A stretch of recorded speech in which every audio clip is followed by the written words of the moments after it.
அல்லாஹுவின் அடியார்களே, அல்லாஹுவின் மாபெரும் பேரொருளால் புனிதம் நிறைந்த இஸ்லாம் என்கின்ற சங்கைக்குரிய சத்திய மார்க்கத்தில் நாம் எல்லாம் சங்கமித்து நமது வாழ்க்கையை வழிநடத்தி வருகிறோம். இஸ்லாம் அதனுடைய பலவிதமான கட்டுக்கோப்புகள் கட்டுப்பாடுகள் யாவுமே ஈருலக வாழ்க்கையிலையும் நமக்கு வெற்றி கனியை பற்றி பிடிப்பதற்குண்டான வழிமுறைகளாக இருக்கிறது. இப்படிப்பட்ட மார்க்கம் நமக்கு சொல்லி தந்திருக்கிற பலவிதமான அமல்கள், வழிபாடுகள், ஒழுக்க மாண்புகள், கொள்கை சித்தாந்தங்கள், கோட்பாடுகள், இதில் மிக முக்கிய இடம் பெறக்கூடிய ஒரு விஷயம், இஸ்லாம் வழிபாட்டை எவ்வளவு ஏவுகிறதோ, எவ்வளவு தூண்டுகிறதோ, எவ்வளவு ஆர்வமூட்டுகிறதோ, அதைவிட பன்மடங்கு வழிகேடுகளாக எவையெல்லாம் உலகத்தில் உலாவி வருகிறதோ அதை இஸ்லாமிய மார்க்கம் கண்டிக்கும். அந்த பட்டியலில் அன்றைக்கும் சரி இன்றைக்கும் சரி இஸ்லாமியர்கள் மட்டுமல்லாமல் மக்கத்து குஃபார்களிடத்திலையும் பல தரப்பட்ட மக்களிடத்திலையும் இருந்த ஒரு பழக்க வழக்கம், ஒரு மூட நம்பிக்கை, சஃபர் மாதம் வந்தால் அதை ஒரு பீடையாக, ஒரு அபச குணமாக, துன்பத்தை தரக்கூடிய சகுனமாக பார்க்கக்கூடிய ஒரு நிலை என்பது இருந்தது. இஸ்லாமிய மார்க்கம் இது மாதிரியான மூட நம்பிக்கைகளை குளிதோண்டி புதைக்க வந்த மார்க்கம். அப்படிப்பட்ட மார்க்கத்தில் அங்கம் வகிக்கிற முஸ்லிம்களுக்கு மத்தியிலே இன்றைக்கும் இந்த சஃபர் மாதம் வந்துவிட்டால் அந்த மாதத்தில் எந்த ஒரு வியாபாரத்தையும் தொடங்கக்கூடாது, எந்த ஒரு நல்ல காரியத்தையும் செய்யக்கூடாது, திருமணமோ அல்லது வீடு திறப்பு நிகழ்வுகளோ அல்லது மற்ற இன்பகரமான நிகழ்வுகள் எதையுமே நம்ம இதுல தொடங்கிவிடக்கூடாது என்று பல முஸ்லிம்கள் தங்களுடைய வாழ்க்கையில நினைத்து கொண்டிருக்கிறாங்க. சஃபர் மாதம் பீடை என்பதை போன்றும், சஃபர் மாதத்துல ஏதாவது நற்காரியத்தை தொடங்கினா அது வீணா போயிடும், அது விளங்காது, அது உருப்படாது, அது நமக்கு வெற்றியை தராது, இப்படின்ற மாதிரியான கெட்ட அவநம்பிக்கை எண்ணிலடங்காத முஸ்லிம்களின் ஈமானை பறித்து சாப்பிட்டு கொண்டிருக்கிறது. இஸ்லாம் இது சம்பந்தமாக நமக்கு தெள்ள தெளிவான அறிவுரைகளை, போதனைகளை சொல்லி தந்திருக்குதா அப்படின்னா முழுமையாக நமக்கு தந்திருக்கிறது. மார்க்கம் எல்லா விஷயத்திற்கும் தீர்வை தந்த மார்க்கம். இந்த மார்க்கத்தில் அடிப்படை கோட்பாடே மனிதன் தான் இஷ்டப்பட்டபடி தன்னுடைய வாழ்க்கையை வழிநடத்தக்கூடாது என்பதுதான். திருமறை குர்ஆனில் அல்லாஹ் பேசுகிறான், அம்லில் இன்சானி மா தமன்னா, மனிதன் தான் ஆசைப்பட்டதெல்லாம் கிடைக்க வேண்டும் என்று விரும்புகிறானா என்று அல்லாஹ் கேட்கிறான். அப்ப நீ விரும்பியபடி உன் வாழ்க்கையை வடிவமைக்க இயலாது, நான் விரும்பிய அடிப்படையில் தான் உன் வாழ்க்கையை வடிவமைக்க வேண்டும் என்பது அல்லாஹ்வின் யதார்த்த கட்டுப்பாடு, அல்லாஹ் சொல்லி தந்திருக்கிற அடிப்படையான ஒரு போதனை. இன்னும் திருமறை குர்ஆனிலே நமக்கு அல்லாஹ் பேசக்கூடிய வார்த்தைகள், அயஹ்ஸபுல் இன்சானு அய்யுத்ரக சுதா, மனிதன் தான் வெறுமன விடப்படணும், தான் நினைச்சபடி வாழ்றது, தனக்கு யாரும் கட்டுப்பாட போடக்கூடாது, நிபந்தனை சொல்லக்கூடாது, விதிமுறைகளை, வரையறைகளை, கோட்பாடுகளை, கொள்கை சித்தாந்தங்களை, ஒழுக்கங்களை, மாண்புகளை, நெறிமுறைகள்ல எதையுமே சொல்லக்கூடாது என்று மனுஷன் ஆசைப்படுறானா என்று அல்லாஹ் கேட்கிறான். அப்ப இறைவன் நமக்கு ஒரு கேள்வியை முன்வைப்பதிலிருந்தே அதன் மூலம் நமக்கு நாடப்படுற செய்தி, நமக்கு சொல்லப்படுகிற அறிவுரை, நீ விரும்பியதெல்லாம் என்ன செஞ்சிடக்கூடாது, நம்பிக்கை சார்ந்தும் சரி, அமல்கள் சார்ந்தும் சரி, ஒழுக்கங்கள் சம்பந்தமாகவும் சரி, நீ விரும்பியபடி உன் வாழ்க்கையை வடிவமைக்க இயலாது, நீ ஆசைப்பட்ட மாதிரி நீ வாழ்ந்து விட்டு போயிடக்கூடாது, உன் மனதில் இருக்கிற நம்பிக்கை உள்பட நான் சொல்லி தந்த அடிப்படையில் இருக்கணும் என்று இஸ்லாமிய மார்க்கம் சொல்லித் தருகிறது. அப்ப மார்க்கத்தின் அடிப்படை கோட்பாட்டை விளங்கிய முஸ்லிம்களாக யார் இருந்தாலும் நம்முடைய வாழ்க்கையில இந்த ஈமானை பாதிப்பை ஏற்படுத்தக்கூடிய வகையில, ஈமானை சேதப்படுத்தக்கூடிய வகையில எந்த செயல்பாடுகளும் இருக்கக்கூடாது. அதுல பெருவாரியான முஸ்லிம்கள் வீழ்ந்து விடக்கூடிய ஒரு சந்தர்ப்பம், ஒரு சூழ்நிலை என்றால் அது இந்த சஃபர் என்கின்ற மாதம் தான். சஃபர் மாதம் என்றாலே ஒரு பாதிப்பு மாதிரியும் ஒரு கெட்ட சகனம் மாதிரியும் நினைக்கக்கூடிய தன்மை. இது இன்றைக்கு நேற்று வந்துச்சா அப்படின்னா அதுவும் கிடையாது. முன்னோர்கள் எல்லாரையும் பார்த்துட்டு முன்னாடி இருக்கிறவங்களை பின்பற்றிட்டு அவங்க சொன்னாங்க இவங்க சொன்னாங்க இப்படின்ற மாதிரி மார்க்கத்தின் அடிப்படை கூட தெரியாதவர்களின் செயல்பாட்டை போன்று இவர்களின் செயல்பாடு இருப்பதை நம்மளால பார்க்க முடிகிறது. ரசூலுல்லாஹி ஸல்லல்லாஹு அலைஹி வஸல்லம் அவர்கள் சொல்லக்கூடிய செய்தி புகாரில 3456வது ஹதீஸாக பதிவு செய்யப்பட்டிருக்கிறது. ரசூலுல்லாஹி ஸல்லல்லாஹு அலைஹி வஸல்லம் அவர்கள் சொல்கிறார்கள், லதத்தபிஉன்ன சனனம் மன் கபலக்கும், உங்களுக்கு முன்னாடி வாழ்ந்த மக்களை நீங்கள் பின்பற்றுவீர்கள். எந்த அளவுக்கு பின்பற்றுவீங்கன்னா, ஷிப்ரம் மின் ஷிப்ர் வ திராஅம் பி திராஇன், ஜானுக்கு ஜான், முழத்துக்கு முழம் நீங்கள் என்ன செய்வீர்கள், பின்பற்றுவீர்கள். அது சரியா தப்பா, அது உண்மையா அல்லது பொய்யா, எதையுமே நீங்கள் ஆய்வு செய்ய மாட்டீர்கள். எந்த அளவுக்கு என்றால் ரசூலுல்லாஹ் சொல்கிறார்கள், ஹத்தா லவ் சலகு ஜுஹர தப்பின், அவர்கள் உடும்பின் பொந்துக்குள்ளே நுழைந்தாலும் சரி, ல சலக்துமுஹு, அதிலே நீங்கள் நுழைவீர்கள். எதுக்குப்பா உள்ள போறான் அப்படின்னு கூட பார்க்க மாட்டீங்க, என்ன நோக்கத்துக்கு போறான், அதனால என்ன பலனே, என்ன பயனே, உடும்பின் பொந்துக்குள்ளே உங்கள் முன்னோர்கள் சென்றாலும் கூட நீங்கள் அப்படியே போவீர்கள் என்று ரசூலுல்லாஹ் எச்சரிக்கை செஞ்சாங்க. அப்ப இன்றைக்கு முன்னோர்களை பின்பற்றுகிறோம் என்ற பெயர்ல சஃபர் மாதத்தை நம்பிக்கையாக வைத்துக்கொண்டு அதுல அது செய்யக்கூடாது இது செய்யக்கூடாது என்று மார்க்கமே தடுக்கல, இஸ்லாமே தடுக்கல. இஸ்லாம் தடுக்காத ஒரு காரியத்தை இன்றைக்கு இஸ்லாமியர்களாக இருந்து கொண்டு பல பேர் செய்யக்கூடியதுதான் அல்லாஹுவினுடைய கோபத்தை பெற்று தரக்கூடிய காரியமாக பார்க்கப்படுகிறது. இது மாதிரி காலத்தை ஏசுவது அதையெல்லாம் ரசூலுல்லாஹ் நமக்கு சொல்லி தராங்க. அப்ப இன்னும் சொல்றதா இருந்தா சஃபர் மாதம் சம்பந்தமாக மார்க்கம் என்னென்ன அறிவுரைகளை நமக்கு சொல்லி தந்திருக்குது, என்ன எச்சரிக்கைகளை கற்று தந்திருக்குது என்பதை பார்க்க வேண்டும். அடிப்படையில் ரசூலுல்லாஹி ஸல்லல்லாஹு அலைஹி வஸல்லம் அவர்கள் சொன்ன செய்திகள் புகாரில் 5717வது ஹதீஸாக பதிவு செய்யப்பட்டிருக்கிறது. ரசூலுல்லாஹ் சொல்றாங்க, லா அதுவா வலா சஃபர வலா ஹாமா. தொற்று நோய் என்பதும் இஸ்லாத்தில் கிடையாது. பீடை மாதமாக அது சகுனம் கெட்ட சகுனமாக பார்க்கக்கூடிய தன்மையும் இஸ்லாத்தில் கிடையாது. ஆந்தை சகுனமும் இஸ்லாத்தில் கிடையாது. ரசூலுல்லாஹ் இது ஓபனா சொன்ன வார்த்தைகள். அப்ப சஃபர் மாதத்துல அது செய்யக்கூடாது இது செய்யக்கூடாதுன்னா செய்யக்கூடாதுன்னு சொல்லக்கூடிய அதிகாரம் அல்லாஹ்வை சார்ந்தது. அல்லாஹ் டைரக்டா குர்ஆன்ல சொல்லுவான், அல்லது தூதரை வைத்து நபி மொழிகளாக நபி வழிகளாக ஹதீஸ்களாக நமக்கு சொல்லி தந்திருப்பாங்க. அப்ப இது ரெண்டுமே இல்லாதத நம்ம ஒரு விஷயத்தை புறக்கணிக்கிறோம்னா இது எந்த அடிப்படையில் புறக்கணிக்கப்படுகிறது? குர்ஆனில் அல்லாஹ் பேசுகிறான், இனில் ஹுக்குமு இல்லா லில்லாஹ். சட்டம் சொல்லுகிற அதிகாரம் அல்லாஹ்வை மட்டும் சார்ந்தது. ஒன்னு ஹலாலு ஒன்னு ஹராம்னு தீர்மானிக்கிற அதிகாரம் நம்மை சார்ந்தது அல்ல, முத்தவல்லிகளை சார்ந்தது அல்ல, முன்னோர்களை சார்ந்தது அல்ல. இமாம்கள், நாதாக்கள், ஷஹீதுகள், சுஹதாக்கள், ஏன் ரசூலுல்லாஹ் நினைச்சா கூட தான் என்ன செய்ய முடியாது, ஹலால் ஹராம்னு தீர்மானிச்சிட முடியாது. இந்த அதிகாரம் ஒட்டுமொத்த அதிகாரத்தையும் கைக்குள்ள வச்சிருக்கிறவன் அல்லாஹ் மட்டும்தான். அல்லாஹ்வால் மட்டும்தான் சட்டம் சொல்ல முடியும். உன்னை கூடும் உன்னை கூடாதுன்னு சொல்லக்கூடிய அதிகாரம் முழுமையும் அல்லாஹ் தன் கரத்துல வச்சிருக்கிறான். அப்ப சஃபர் மாசத்தை பீடுன்னு சொல்லி ஒதுக்கணும்னா அல்லாஹ் ஒதுக்குனானா? ரசூலுல்லாஹ் ஒதுக்குனாங்களா? அல்லாஹ் சொல்லி ரசூலுல்லாஹ் ஒதுக்குனாங்களா? எதுவுமே இல்லை. எதுவுமே இல்லாத செயல்பாட்டை இன்றைக்கு இஸ்லாமியர்கள் செய்கிறார்கள் என்றால் இது சொர்க்கத்தை நோக்கிய பாதையா அல்லது நரகத்தை நோக்கிய பாதையா என்பதை சிந்தித்து பார்க்கணும். குர்ஆனிலே அல்லாஹ் இன்னும் பேசுகிறான், எம்சஸ்கல்லாஹு பிதுர்ரின். உங்களுக்கு ஒரு துன்பத்தை அல்லாஹ் நாடிவிட்டான் என்றால் ஃபலா காஷிஃப லஹு இல்லா ஹுவ. அந்த துன்பத்தை அல்லாஹ்வை தவிர்த்து வேற யாராலையும் என்ன செய்ய முடியாது, நீக்க முடியாது. ஒரு துன்பம் நடக்கணும்னு அல்லாஹ் நாடிட்டான்னா அது சஃபர் மாசத்துல தான் வரணும் என்ன கட்டாயமா? ஏன் மற்ற மாசத்துல வராதா? மற்ற மாசத்துல பெரிய பெரிய பிரச்சனைகள் பிளவுகள் ஏற்படாதா? பெரிய பெரிய துன்பங்கள் ஏற்படாதா? ரமலான் மாசத்துல பத்ர் போர் நடந்துச்சு, உஹது போர் நடந்துச்சு. ரசூலுல்லாஹ் ஒவ்வொரு மாசத்திலையும் போர்க்களங்கள் நடந்தது. அந்த போர்க்களங்கள்ல கெட்ட சம்பவங்கள் நடந்துச்சு. உஹது போர் நடந்த மாசத்தை ரசூலுல்லாஹ் குறிப்பிட்டு காட்டினாங்களா? இது கெட்ட சகுனம், இந்த மாசத்துல வேற எதுவும் செய்யாதீங்க இப்படி நம்ம ரசூலுல்லாஹ் சொன்னாங்களா? எவ்வளவோ பாதிப்புகளை ரசூலுல்லாஹ் கண்ணுக்கு முன்னாடி கண்டாங்க.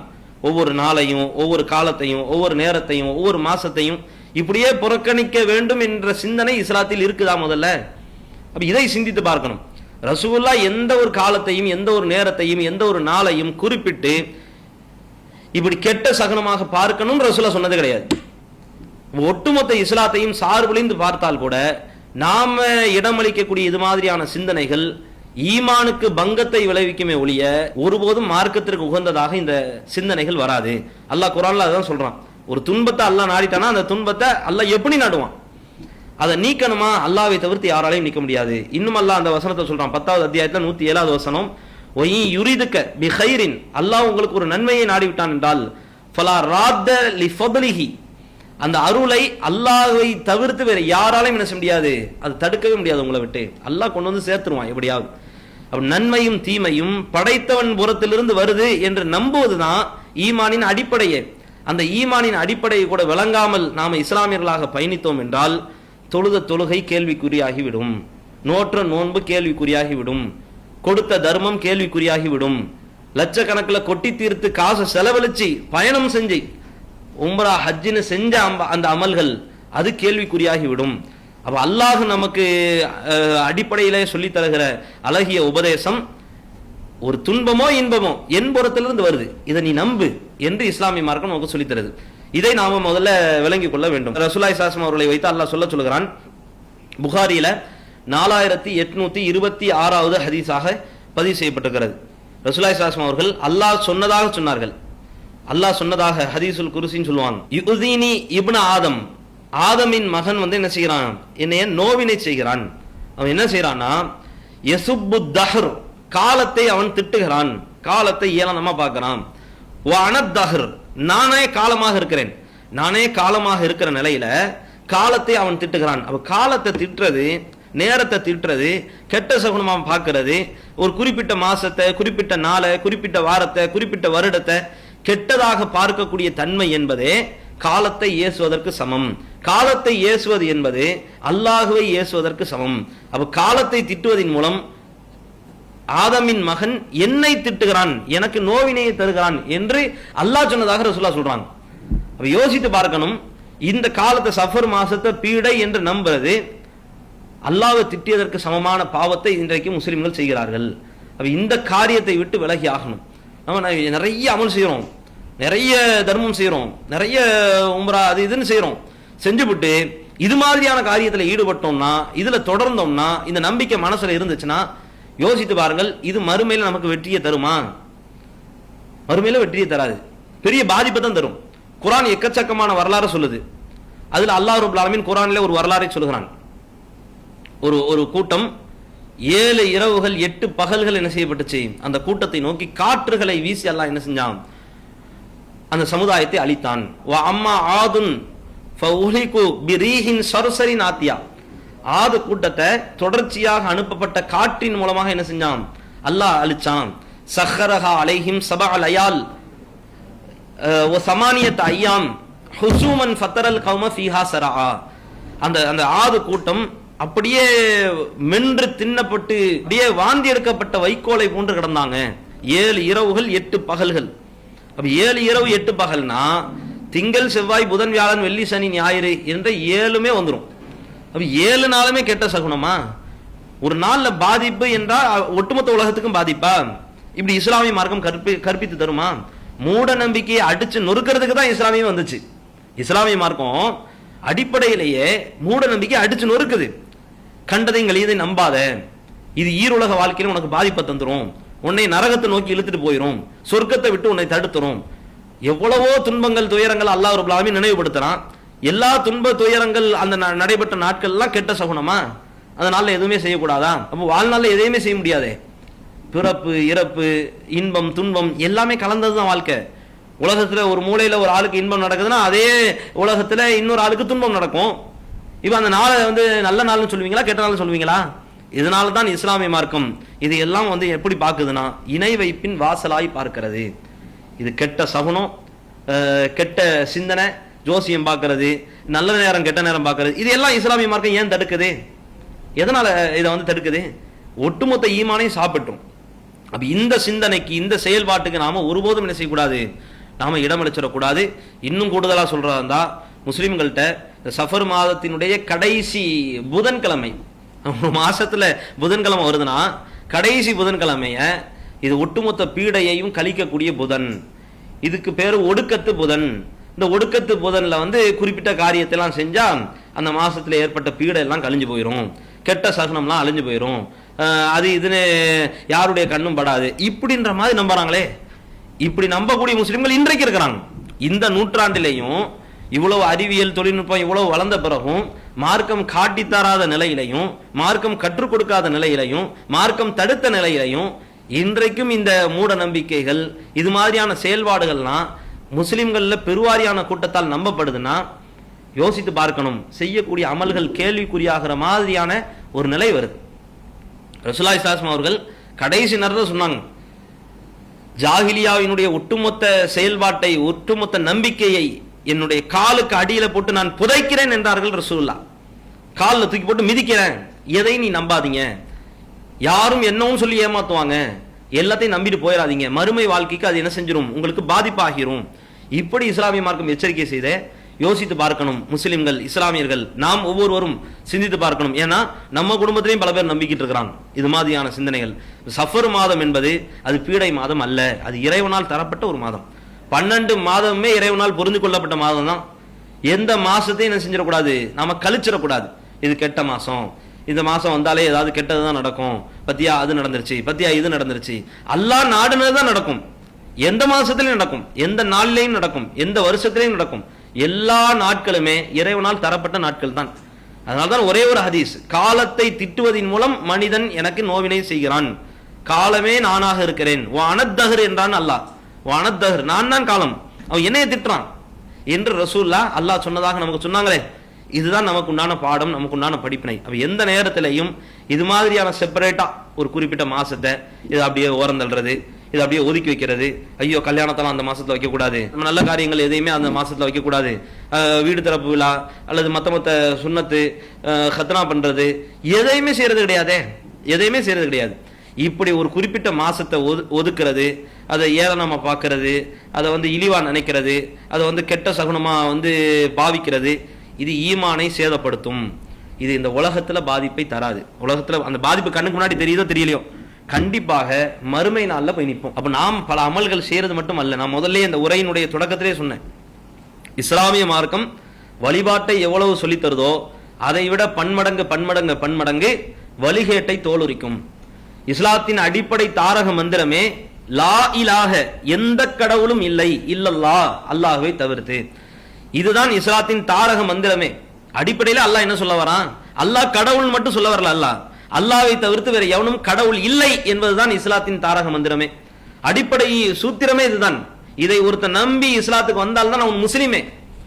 அப்ப இந்த இடத்துல நாம பார்க்க வேண்டிய விஷயம் என்ன தெரியுமா? இஸ்லாம் வழிகேட்டை முதல்ல அடிச்சு நொறுக்குது, வழிகேட்டை அடிச்சு நொறுக்கணும். அப்ப முஸ்லிம்களாக இருந்துட்டு அமைதியாக கடந்து செல்வது ஒரு முஸ்லிமினுடைய வாழ்க்கைக்கு அழகு அல்ல. இதை நாம முதலில் விளங்கிக் கொள்ளணும். ஏன்னா முழுக்க இந்த சஃபர் மாதம் சம்பந்தமாக மக்களிடத்தில் நிலவக்கூடிய நம்பிக்கை இதுதான். காஜா மொயினுத்தீன் அப்படின்றவங்க ஏதோ ஒரு ஆய்வு செய்ததாகவும், அதுல இந்த சஃபர் மாசத்துல கடைசி வாரத்தின் புதன்கிழமை ஒட்டுமொத்த லட்சக்கணக்கான முசீபத்துகள் அப்படியே இறங்கியதாகவும் கட்டுக்கதைகளை இட்டு கட்டி அவிழ்த்து விடுறாங்க. இதெல்லாம் நம்பி ஒரு முஸ்லீம் பயணிச்சோம் அப்படின்னா, அப்படி நபிகள் நாயகம் எதுக்கு வந்தாங்க, எதுக்கு இஸ்லாத்தை சொன்னாங்க, அல்லாஹ் எதுக்கு குர்ஆன் வசனத்தை இறக்கனா, நபி மொழிகளை சொன்னா அப்படின்றதான் எல்லாமே என்ன ஆகிரும்? கொஸ்டின் மார்க் ஆகிரும், கேள்விக்குறி ஆகிரும். அப்போ காஜா மொய்னுத்தீன் நமக்கு நபியா அல்லது ரசூல்லா நமக்கு நபியா அப்படின்ற மாதிரி எல்லாம் கேள்விகள் வரும். ரசூல்லா காலத்திலேயும் எவ்வளவோ கெட்ட நிகழ்வுகள் நடக்கத்தான் செஞ்சிச்சு. ரசூல்லா எல்லாத்தையும் குறிப்பிட்டு சொன்னாங்களா அப்படின்றத சிந்திச்சு பார்க்கணும். ரசூலுல்லாஹி ஸல்லல்லாஹு அலைஹி வஸல்லம் சில விஷயத்த நமக்கு சொல்லி காட்டினாங்க.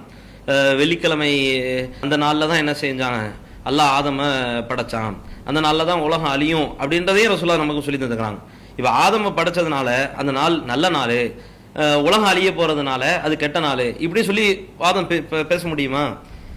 நல்ல நாள் கெட்ட நாள் தீர்மானிக்கிறது இந்த நடக்கக்கூடிய சம்பவங்களை வச்சா அப்படின்றத யோசிச்சு பார்க்கணும். ரசூலுல்லா காலத்திலையும் உஹது போர்க்களம் நடந்துச்சு. சஹாபாக்கள் அந்த போர்க்களத்துல கொல்லப்பட்டாங்க. சஹாபாக்கள் கொல்லப்பட்டதுனால அது கெட்ட நாள் அப்படின்னு சொல்லி தீர்மானிச்சிட முடியுமா? உங்களுக்கு கருப்பு நாள், இது கெட்ட சகுனம், வருஷம் இந்த நாள் வந்துச்சுன்னா நீங்க எதுவும் செய்யாதீங்க, போர்க்களம்லாம் வந்துச்சுன்னா போகாதீங்க, இப்படி ரசூலுல்லா சொன்னாங்களா? அப்படி இதெல்லாம் யோசிச்சு பார்க்கணும். ஒரு முஸ்லீமாக இருந்து கொண்டு ஒரு மடமை வாதத்தை மண்டையில ஏத்திக்கிட்டு நம்ம போறோம் அப்படின்னா மிகப்பெரிய ஆபத்து. ரசூலுல்லாவும் தன்னுடைய வாழ்க்கையில எவ்வளவோ சிக்கலை சந்திக்க தான் செஞ்சாங்க. அன்னை ஆயிஷா ரலியல்லாஹு அன்ஹா அவர்கள் மீது அவதூறு பேசப்பட்டது, மதீனா முழுக்க பேசப்பட்டுச்சு. அந்த நாள் மிகுந்த சிரமத்துக்கு ஆளானாங்க. ரசூலுல்லாஹ் தன்னுடைய வாழ்நாளிலே ரொம்ப கஷ்டத்திற்கு, நெருக்கடிகளுக்கு ஆயிஷாவும் ஆளானாங்க. யோசித்து பாருங்கள், இந்த நாள ரசூலுல்லாஹ் சொன்னாங்களா இது வருஷம் இப்படி கெட்ட சகுனமாக பார்க்கப்படணும் இப்படின்ற மாதிரி ரசூலுல்லாஹ் சொன்னாங்களா?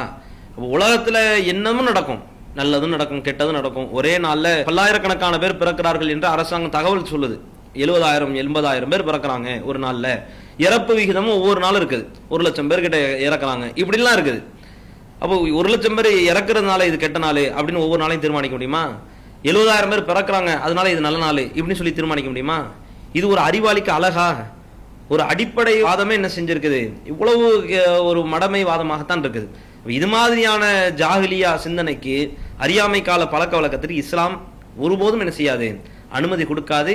இதை முதல் களத்திலே நின்று கொண்டு எதிர்க்கக்கூடிய மார்க்கம் தான் இஸ்லாம். இது மாதிரி கெட்ட சிந்தனை, கெட்ட நம்பிக்கை, அதை தள்ளுறது, இதை தள்ளுறது, அதை புறந்தள்ளுறது, இதை புறந்தள்ளுறது, அதை கெட்ட சகுனமா பார்க்கறது, இதை கெட்ட சகுனமா பார்க்கறது, இதை பீடையா பார்க்கறது, அதை பீடையா பார்க்கறது, நல்ல நேரம் கெட்ட நேரம் பார்க்கறது, ஜோசியம் பார்க்கறது, இது அத்தனை வாசலையும் மூடிய ஒரே மார்க்கம் உலகத்திலே இஸ்லாமிய மார்க்கம் மட்டும்தான். கண்டவர்களும் கலியதலையும் பேசுவாங்க, எதனாலும் எல்லாத்தையும் நம்பிட்டு போ என்று இஸ்லாமிய மார்க்கம் விட்டுறாது. இது அடிப்படையில நாம உணர்ந்து புரிந்தால்தான் குறைந்தபட்சம் இஸ்லாமிய சமுதாயத்தையாவது காப்பாற்ற முடியும். ஏன்னா பிற மதத்தவர்களுடைய செயல்பாடு இங்கேயும் இருக்குது, அப்படியே இருக்குது. ராகு காலம் வந்துருச்சு, கேது காலம் வந்துருச்சு, சனி உக்கரதாண்ட ஆடுவது, இதெல்லாம் யாருடைய கலாச்சாரம் கேட்கிறேன்? யார் கலாச்சாரம்? முஸ்லிம்களின் கலாச்சாரமா? பிற மதத்தவர்கள் எப்படி அவங்க இது மாதிரி பீடை மாதமாக, பீடை நாட்களாக சகுனம் பார்க்குறாங்களோ அதே மாதிரி தான் முஸ்லிம்கள்ட்ட இந்த மாதிரி பார்க்குறாங்க. பூனை குறுக்க போனால் வந்து காரியம் வழங்காது, ஒரு விதவை குறுக்க போனால் வந்து காரியத்துக்கு போகக்கூடாது, எங்கே கிளம்புனாலும் நம்ம ரிட்டர்ன் போயிடணும். இப்படியா? இப்படிலாம் இஸ்லாமிய மார்க்கம் இப்படி சொல்லுமா? முதல்ல யோசித்து பாருங்கள். ஒட்டுமொத்த மூளையையும் அப்படியே கரைத்து குடித்தவர்களை போன்று இன்றைக்கு பெருவாரியான மக்கள் என்ன செய்யறாங்க? தவறான நம்பிக்கையின் பக்கம் செல்கிறார்கள். கூடுதலாக இன்னும் சொல்றதா இருந்தா, ரபியுல் அவ்வல் மாசத்துல தான் ரசூலுல்லாஹ் பிறந்தாங்க. அதே ரபியுல் அவ்வல் மாசத்துல தான் ரசூலுல்லாஹ் இறக்கவும் செஞ்சாங்க. சஃபருக்கு அடுத்த மாசம் தான் ரபியுல் அவ்வல். இந்த ரபியுல் அவ்வல் மாசத்தை முஸ்லிம்களை எப்படி பாக்குறாங்க? ஐயோ ரசூலுல்லாஹ் இறந்து போயிட்டாங்க, மௌத்தா போயிட்டாங்க அப்படின்னு சொல்லி உட்கார்ந்து அழுகுறாங்களா?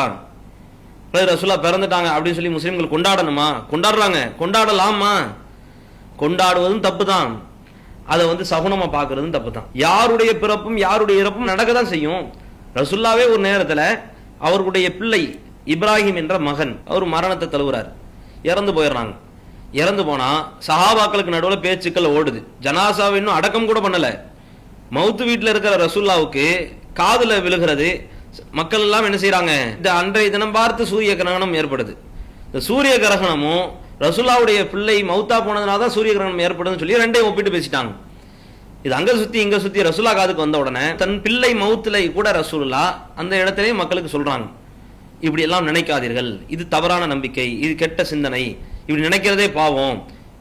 சூரியனும் சந்திரனும் அல்லாஹ்வினுடைய ரெண்டு அத்தாட்சிகள். குர்ஆன் வசனத்தை எடுத்து போடுறாங்க.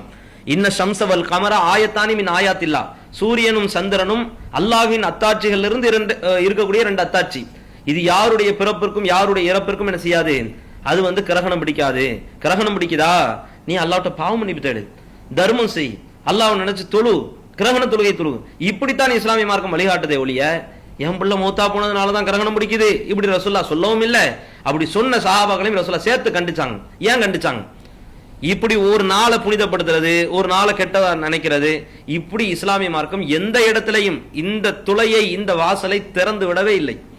அப்படிப்பட்ட மார்க்கத்தில் அங்கம் வகிக்கிற நம்முடைய வாழ்க்கையில நமக்கும் ஏற்படும் சில துன்பங்கள், துயரங்கள் ஏற்படும், கஷ்டங்கள் ஏற்படும்.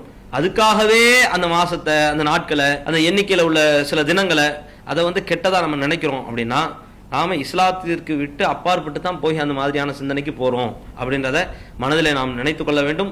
மார்க்கம் அனுமதிக்காத காரியம், மார்க்கம் சொல்லித்தராத காரியம், மார்க்கம் ஒருபோதும் அங்கீகரிக்காத காரியம், அல்லாஹுவால் வெறுக்கப்பட்ட காரியம். காலம் நானாக இருக்கிற நிலையில் காலத்தை மனிதன் திட்டுகிறான், அதாவது என்னை திட்டுகிறான், அல்லாஹ் சொன்னதாக ரசூலுல்லாஹ் சொன்னாங்க. அப்ப அல்லாஹ்வை திட்டுறதுக்கு சமமான பெரும் பாவத்தை இன்றைக்கு இஸ்லாமிய சமுதாயம், முஸ்லிம்கள்ல பல பேர் செய்து கொண்டிருக்கிறார்கள். இதை தடுக்கக்கூடிய இடத்துல இருக்கிறவர்களும் தடுக்கணும். ஆலிம்கள், முத்தவலிகள், இயக்கங்கள், ஜமாத்துகள், அமைப்புகள், கட்சிகள் அத்தனை பேரும் தடுக்கணும். அதே போன்று நம்முடைய சொந்த பந்தம் என்ற அடிப்படையில அவங்கள கல்யாணத்துக்கு கூப்பிடுறோம், அவங்கள வீடு ஓபன் பண்றதுக்கு கூப்பிடுறோம், நல்ல கெட்ட காரியங்கள் எல்லாவற்றுக்கும் கூப்பிடுறோம். பாவம் செய்யும்போது தடுக்கலாம்னா நம்ம சொந்த பந்தமா இருந்து என்ன புண்ணியம் கேட்கிறேன்? அல்லாஹ் நமக்கு ஒரு சொந்தத்தை தந்திருக்கிறான், ஒரு உறவை தந்திருக்கிறான். இவங்க பாவம் செய்யும் போது தடுக்க கூட நம்மளால முடியலன்னா யோசித்து பாருங்கள், இதை விட ஒரு பலவீனமான நிலை இருக்க முடியுமா? அப்ப நாமும் இந்த பாவத்தை விட்டு விலகணும், இது மாதிரியான கெட்ட சிந்தனை விட்டு விலகணும், இது மாதிரியான ஈமானுக்கு பாதிப்பை ஏற்படுத்தக்கூடிய சிந்தனையிலிருந்து நாம் விலகணும். அதே போன்று மற்றவர்களுடைய வாழ்க்கையும் விளக்குகிறதுக்கு நம்மளால் இயன்ற முயற்சிகளை செய்யணும். அல்லாஹ் ரப்பல் ஆலமீன் நமக்கு முழுமையான ஈமானோடு சொர்க்கத்தை நோக்கி பயணிக்கிற நற்பாக்கியத்தை நம்ம அனைவருக்கும் தந்தருள் செய்வானாக. வாஹிரு தஅவானா அனில் ஹம்துலில்லாஹி ரப்பில் ஆலமீன். வஸ்ஸலாமு அலைக்கும் வரஹ்மத்துல்லாஹி வபரகாத்துஹு. அல்லாஹு அக்பர், அல்லாஹு அக்பர்.